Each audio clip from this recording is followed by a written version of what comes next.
If you care about forgotten engineering, self-reliance, and how people stayed warm long before the grid became something we blindly depend on, subscribe to this channel now and share it with someone who still believes electricity is the only way to survive winter. What I'm about to walk you through is not trivia. It's a working system that heated millions of homes across Europe and North America during the 1930s and 1940s, often through fuel shortages, wartime blackouts, and rural isolation. Many of these systems still exist, sealed behind basements' walls and forgotten radiators, quietly reminding us that modern convenience didn't invent comfort. Why homes in the 1940s didn't need electricity to stay warm. The key to this forgotten radiator hack is something most modern homeowners never hear about anymore: gravity-driven circulation, also known as thermosiphon heating. These systems relied entirely on basic physics rather than pumps, fans, or control boards. Hot water naturally rises, cold water naturally falls, and when you design a system around that truth, you don't need a single wire. In the 1940s, a coal or wood-fired boiler sat at the lowest point of the house, usually in the basement. As water inside the boiler heated up, it became lighter and rose through large iron pipes toward radiators placed throughout the home. As the water cooled inside the radiators, it became heavier and flowed back down to the boiler, creating a continuous loop with no mechanical assistance. How the radiator itself became the engine of the system. Those massive cast-iron radiators weren't decorative, you know. Their size was intentional. Thick iron holds heat for an extraordinarily long time, which meant once the system reached operating temperature, the house stayed warm even if the fire burned low. Radiators were placed strategically under windows or along exterior walls, counteracting cold drafts before they spread. This wasn't guesswork. Builders in the 1940s understood heat loss and airflow through experience, not software. A properly sized radiator could keep a room warm for hours after circulation slowed, making the system incredibly resilient during fuel rationing or overnight burn-downs. Why pipe size mattered more than temperature control. One detail, you know, that modern retrofits often miss is pipe diameter.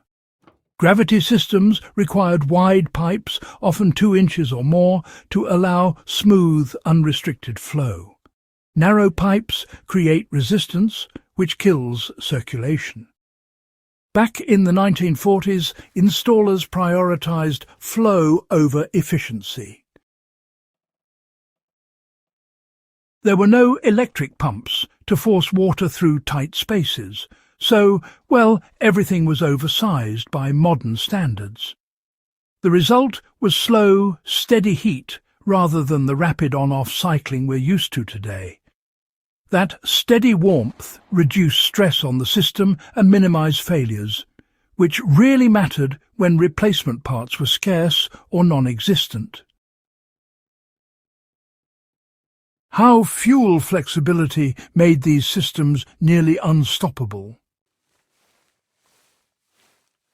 Another reason this radiator hack worked so well is that the boiler didn't care what burned underneath it. Coal was common, but wood, coke, peat, and even agricultural waste were used depending on region. During World War II, many households burned whatever they could safely source. The system didn't shut down if the power went out, because there was no power to lose. As long as you could light a fire, you could heat your home. That single fact made these systems invaluable during blackouts, fuel shortages, and rural living where electrical service was unreliable or non-existent. What modern survivalists can still apply today. You don't need to live in a 1940s townhouse to apply this knowledge. Off-grid cabins, rural homesteads, and even backup heating setups can benefit from gravity-based design. A wood-fired boiler, paired with properly sloped piping and cast-iron radiators, can function as a silent, electricity-free heat source. The critical steps are placing the heat source lower than the radiators, maintaining consistent upward pipe slopes, avoiding sharp turns, and allowing enough pipe diameter for natural circulation. Even a small workshop or greenhouse can be heated this way, using salvaged radiators and a simple firebox. By the 1950s and 60s, electric pumps, smaller pipes, and forced air systems became cheaper to install and easier to retrofit into existing homes. Builders prioritized speed and material savings over resilience. Thermosiphon systems took longer to install and required skilled labor that understood gravity flow. As electricity became more reliable and cheap, the old designs were, well, labelled outdated rather than obsolete. What was lost wasn't effectiveness, but independence. The real value of the 1940s radiator hack isn't nostalgia. It's proof that complex problems don't always require complex solutions. Heat, like water, follows rules that don't change with time. The people who designed these systems understood that if you work with physics instead of fighting it, you build something that lasts decades with minimal maintenance. Many of these radiators are still warming homes today, silently doing their job while modern systems, cycle themselves into early failure.